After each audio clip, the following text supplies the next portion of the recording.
తమిళంలో ఏమంటారు జ్యూస్? తమిళంలో ఏ జ్యూస్ అంటారు దీన్ని? తమిళ బత్తాయి, తెలుగు మోసంబి.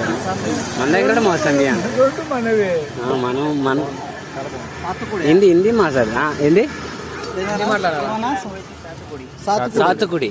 ఓ సాతుకుడి జ్యూస్ తాగుతున్నాం ఫ్రెండ్స్ మేము మధ్య మధ్యలో. ఫుల్ తాగడాన్ని తమిళంలో ఏమంటారు? తాగడం డ్రింకింగ్ తమిళంలో ఎలా అంటారు? డ్రింకింగ్ కుడింగే. ఓ రాజార్ కుడింగే.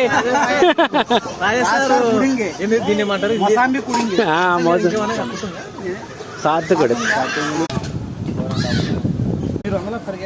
అరుణమలై కొండ,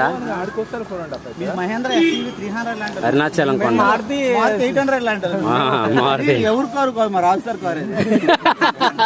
డీజిల్ వేసుకొని నడవదు బుర్ర.